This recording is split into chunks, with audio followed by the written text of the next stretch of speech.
Hi, Mummy. Hi, Mummy. Hi, Mummy.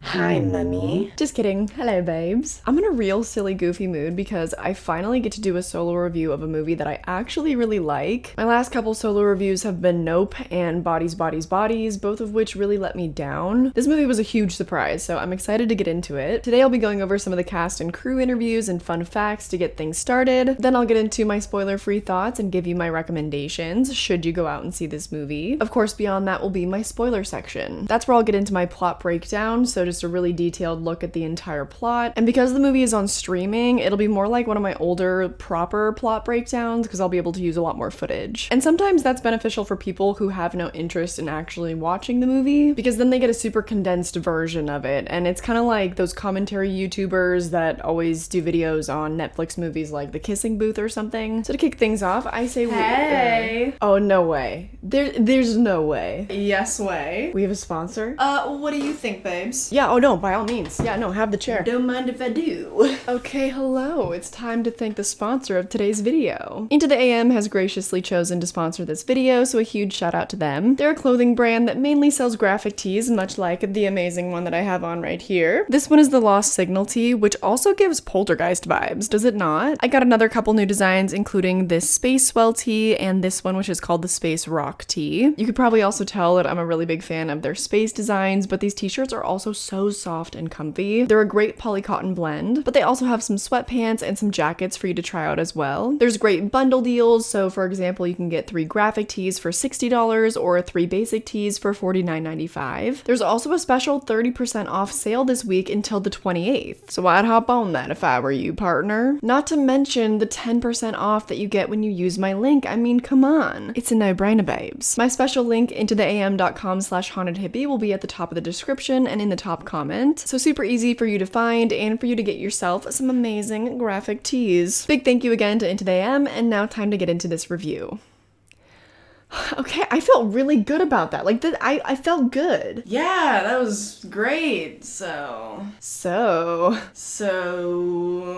Right, yeah, okay, my bad. Thank you. All right, now where were we? Orphan First Kill. Let's have some fun. We can kick that off with some fun facts. Allow me to walk you through the history of how this movie came to be. As most of you probably know, it is a prequel to the 2009 masterpiece Orphan. And I'm gonna get a bit into that movie because did you know this was not technically Isabel Fuhrman's first feature film, but it was her debut as a lead. So in interviews, she has considered this movie to be her first, which is iconic because this woman was a 10-year-old girl when she delivered that first performance, ay Dios mío. And warning time here for the first Orphan movie, I am gonna get into spoilers for that first film because it's hard to talk about even spoiler-free thoughts with the new one without getting into that. I just know that there have to be some of you out there watching this that have never seen the original for some reason, and I recommend going into it as blind as possible because all the twists and turns, like, you just gotta strap in, baby. So consider yourselves warned. I have to talk about one of the biggest spoilers from the original movie. I want to talk a little bit about her playing an adult in a child's body as a child, and then 10 years later playing an adult in a child's body as an adult playing a child, because it's amazing. I mean, when I was a kid, I remember I did so much research on,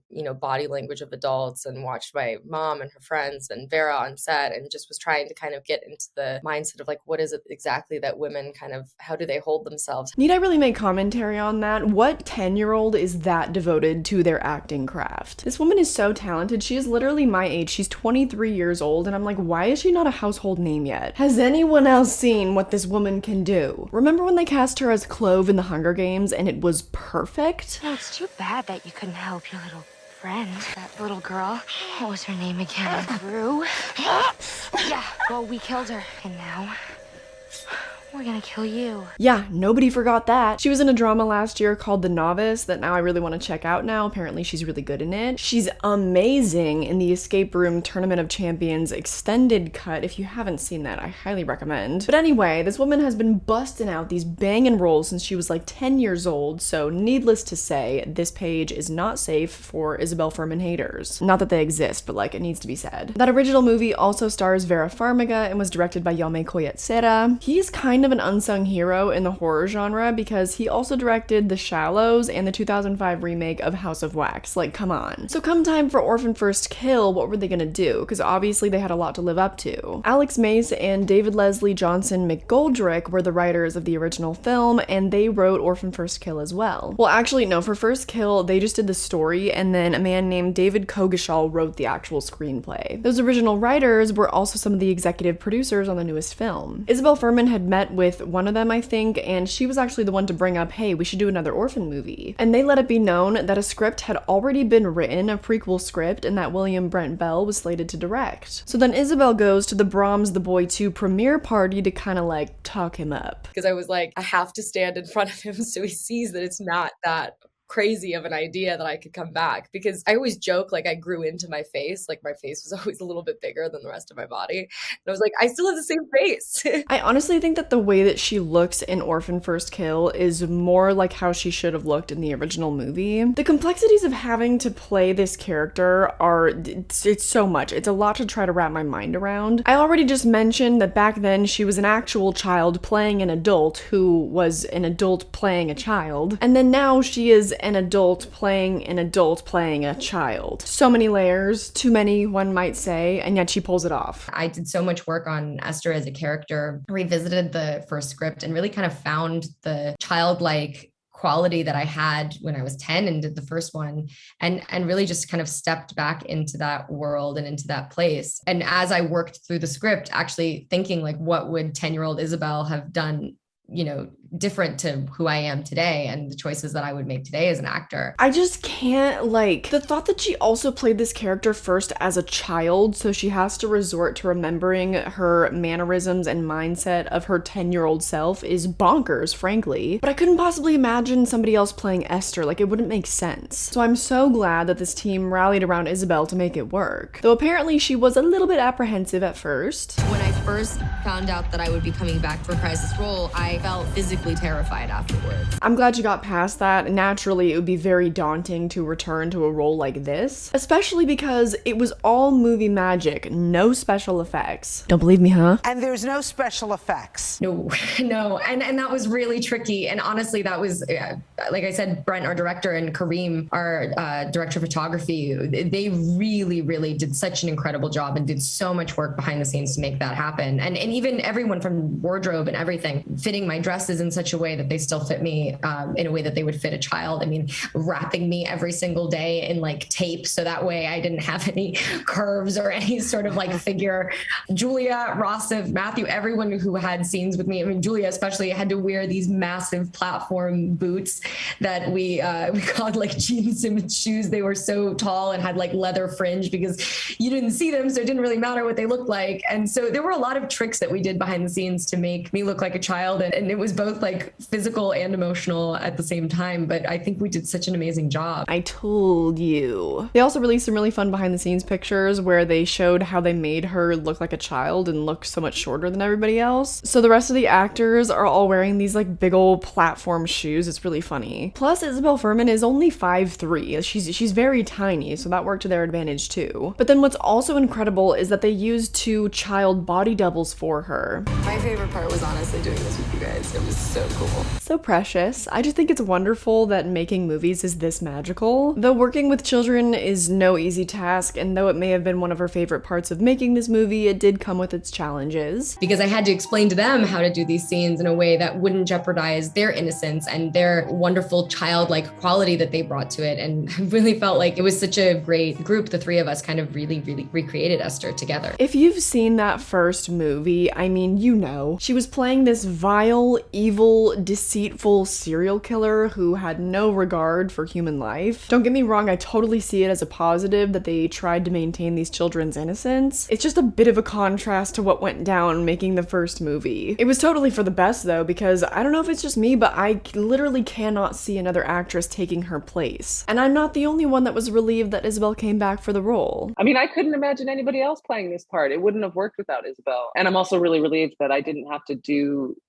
I didn't have to act opposite an actual child, because that would have been really cruel and horrible. If you don't recognize that woman, it's okay, because I didn't either until I was watching these interviews. She starred in a little classic called 10 Things I Hate About You next to Heath Ledger in 1999. That was also the year that I was born, and don't you forget it. So 2 iconic women starring opposite each other in this movie, and their dynamics played out so well together. And there are a few other decent characters, but this movie is really about the women, as it should be. It's also about getting to know Esther as a character. Some people are very anti-prequel, especially when a character has already passed away, because ooh, it doesn't add anything. I beg to fucking differ. We're getting into my spoiler-free thoughts, by the way. In the original movie, it was like, plot twist, she's really an adult, and it's been an act this whole time. And then it's chaos. We don't get to know who Lena is very well. Also, is it alright if I just call her Esther, because that's kind of her icon status name, not Lena, even though that is the character's actual name? Anyway, in First Kill, it's all from her perspective, so we get to know a lot more about her as this little con woman. I think it's so fun that they turn her into almost an anti-hero, because in the original,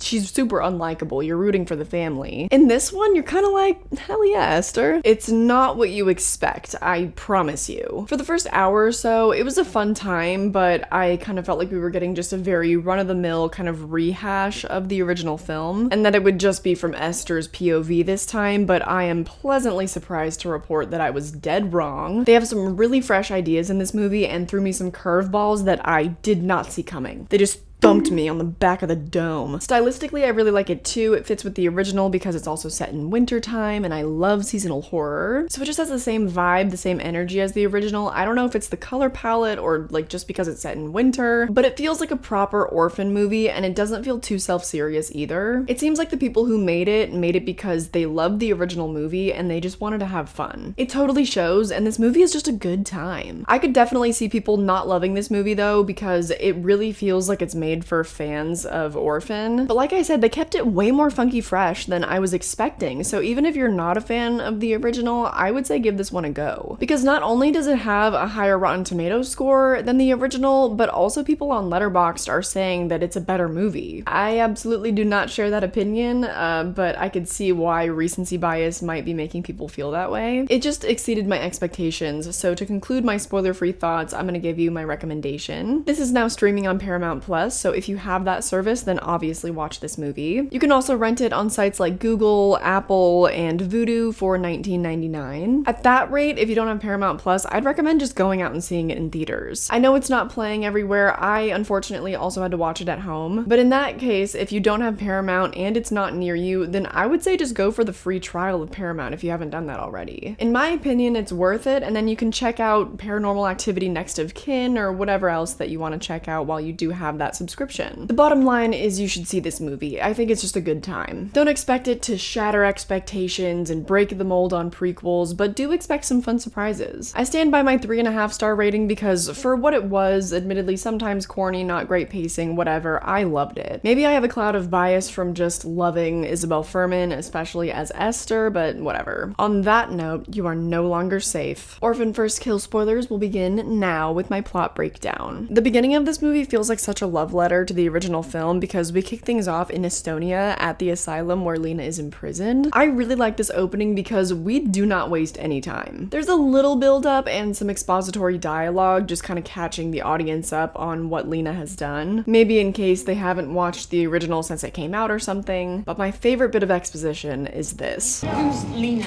Our most dangerous patient. In fact, she's the reason for the opening you're feeling. Your predecessor underestimated her and ignored the protocol.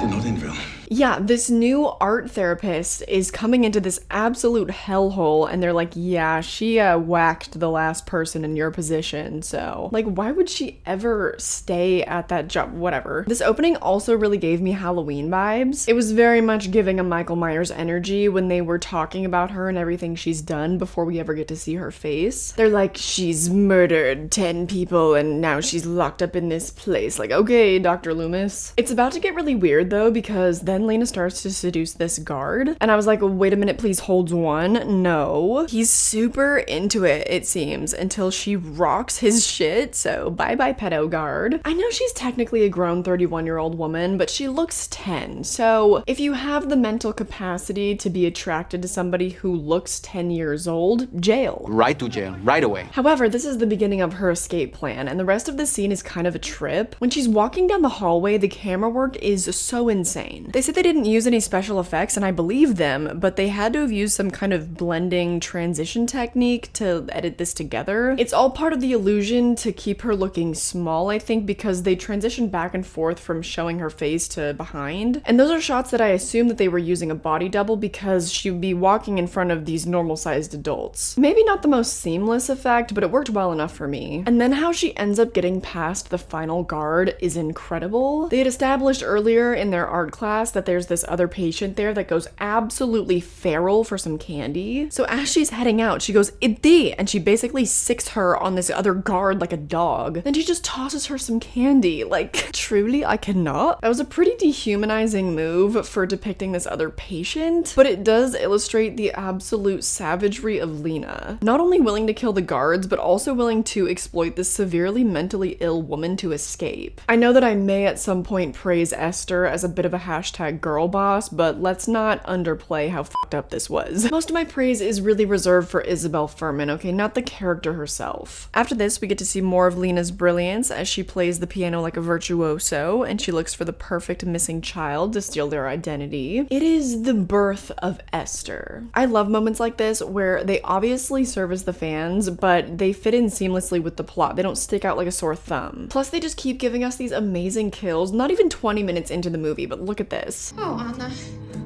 It usually takes only one. I think a true sign of an anti-hero being born is when they start to drop one-liners. I don't recall that being a character trait of hers in the original film, but it's been a while since I've watched that, so I'd have to go back to it. It reminded me of Chucky or Freddy Krueger, the way that they're both really playful with their victims too. How's it hanging, Phil?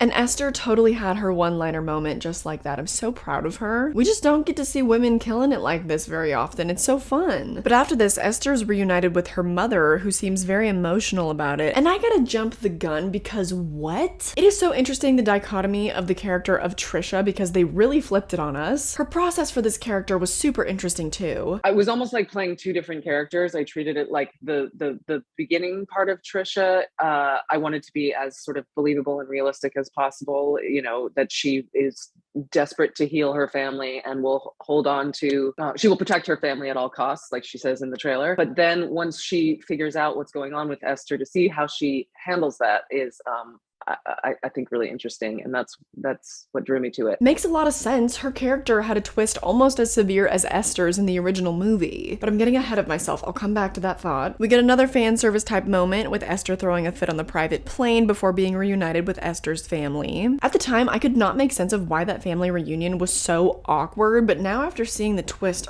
I'm like, oh, because the brother in that scene was so weird. I'm like, you don't care at all that your little sister is literally alive? And then his mom is all, I think you can do better than just hey, which I didn't think twice about at the time, but everything makes sense now. Beautiful. What a weird way to keep me intrigued. So then after this is just some filler. It's just her getting acclimated to being back home. And there's a lot of very on the nose kind of dialogue. You know, for instance, when she gets off the plane, her mom says, wow, you're like a little lady now. If I didn't know any better, I think you've never been in here before. Like, we get it. There's something kind of off about Esther. And they hype this up even further with a therapist who is saying, I think that Esther might be putting on a show. I could see why this part of the movie would probably drag for some people. It did for me just a little bit, but I was really interested in seeing it from the other side. It is interesting to see the methodology of Esther and how she deals with those types of situations. But like I said, we do spend a little bit too much time here, which is why I do ding the movie for having some pacing issues. It ramps up the suspense for Esther, but she's the villain in this story as far as we know. And we also see more behind the curtain, like her wrapping her chest, and it's like, okay. At that point, it's definitely definitely dragging. We don't need all of that. Or the moments where she's practicing going, "Hi, mummy," but it's fun, but it's not wholly necessary. So one night at dinner, a cop comes snooping around, which prompts Esther to run away, until she begins to realize that the dad? Kinda hot. She is fully out the door with her bags packed when she looks back and the dad is just absolutely glowing in his art studio, and she's like, fuck it, I'm gonna risk everything for this man. And then some other stuff happens, not that consequential, it's just her facade starting to slip in front of the family. Like getting jealous of the wife and cutting her dress and telling the brother to fuck off at his own kickback. But then at 54 minutes and 30 seconds, things change. The police officer has found out that Esther is not Esther because the fingerprints don't match, but unluckily for this officer, Esther is on top of his suspicions and knifes him. And then after that is when I lost my mind, okay? I lost my marbles. Trisha comes in blazing and you think she's gonna kill Esther, but no. She makes double sure that police officer is dead, and then she's like, what are you looking at, bitch? A bajillion things are going on in my mind in this split second, like I can't process it. And then the following scene is a work of art. God bless Julia Stiles, roll the tape. We can't have Esther disappear twice now, can we? She didn't disappear. There was nothing that I could do for her. Gunnar, he was always way too rough with her. That night, he just went too far. This twist made history. Gunnar killed his little sister, so when she returned, they went along with it to save face. Diabolical. Then another banger of a line from Julia Stiles. You conned your way into my family. You chose this role. Now you're gonna fucking play it. Yes, mommy. I have to go. I went into the Disney Channel building and I sat down with the president of Disney Channel and I said, I want to make history. And that's what this is. Okay, I'm back. I had to hydrate. I had to cool down. You know what this reminded me of? Scream 5 spoilers ahead. I'm not the fucking killer! I know.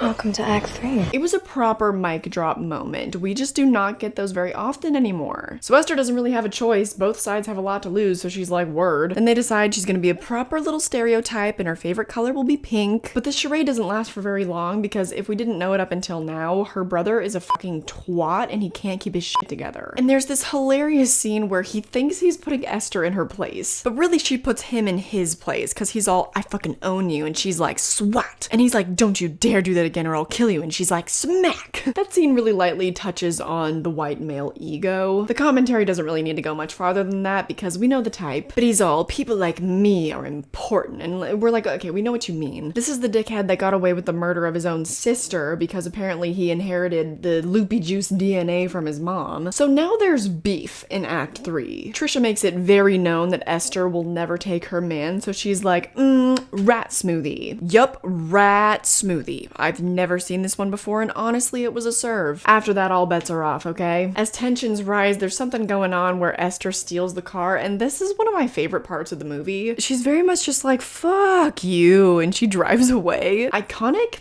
Yes. But unfortunately, of course, she can't get away. She's pulled over by the police, and so this drives them to the final climax. She fights with Gunnar and kills him, which is whatever, because the next scene, the kitchen fight, oh bitch. I know I haven't showed it yet. I just wanted to preface before I do how they shot that scene. She has to be able to run around and I have to be able to move quickly. So the only thing we really discovered like on the day that worked was our camera operator's butt dolly. And so that scene where we're going around the kitchen island, I was like, you know, walking with my feet on this little like cart. It was so funny. And you just heard her say they had no other choice but to use a butt dolly. So she was like sitting on a chair and rolling around during that really epic fight. That's movie magic, baby. What's that called? Oh, that's right, cinema. This is probably one of my very favorite scenes in the movie, if not my favorite, because the stunt coordination looks so good. Plus, it's also just hilarious that this fight scene is happening between these two women, and one of them is in the body of a child. I also think it's worth noting that they make it feasible that someone of Esther's size is doing the damage that she is. For instance, when she kills Gunnar, she shoots him with an arrow from across the room. So then it makes a lot more sense how she's able to jump on him after that like an animal and then just, you know, stab him a lot. And in that kitchen scene, she's being tossed over the whole counter by Julia Stiles. It's amazing. So to me, at least, it doesn't ever feel unrealistic the way that they fight with her. I think that Esther fights smart and dirty. She doesn't play fair, so her size is never too much of a problem. Now, as we draw to a close on this movie, I have to admit this is not not my favorite part. This is when things feel pretty rushed and pretty silly. The house is on fire, they're dangling from the roof, and then Trisha just falls. And when Alan obviously rejects Esther, he goes a falling down too. In theory, it's a really epic conclusion, and it's a good send-off to the next movie. However, in execution, it all happens so fast, and not really by Esther's own volition. The fire was an accident, and I guess so was Alan falling, but not before he grabs her by the face and pops out her teeth. I know that the first thing I like to do when I pull someone off the ledge from their fiery death, I like to squeeze their face really hard, particularly with my fingers into their cheeks. You know, as one does. Just kidding, that was goofy. But then of course after that, the ending sets us up perfectly for the next movie. I do like the actual ending with that last frame. While it's amazing, it's also a little bit of a bummer because it sets it up so well for the original movie that I'm like, damn, no more prequel sequels, huh? I guess they could just keep making them backwards and give us the movie of how she ended up in that institution in the first place, but that would be a little silly. To conclude, I feel like this movie was made for Orphan fans. I feel very serviced while also being delivered something super fresh and fun. That'll do it for all my thoughts on the plot though. Remember to check out Into the AM and use my links down below. I would love to know what you thought too about literally anything. Drop it in the comments. Also make sure you're subscribed, give this video a like. YouTube loves engagement, so that does help me out a lot. But another way that you can help me out a ton is by becoming a patron. So it's time to thank these lovely people. We got a new member this past week, so that's really exciting. Welcome to the club. If you'd like to see my first thoughts before anybody else on my YouTube channel does, then definitely join my Patreon. Over there, I always share my first thoughts, which come out at least a couple of days before my official review will come out. They're also a little bit more unedited, a little bit more laid back, so you get to see more of, you know, the real me. But if not, if you want to check out all the rest of my social media that is listed down below, my Instagram, TikTok, all that good stuff. I hope that you enjoyed this review, and I hope I catch you in the next one. Bye!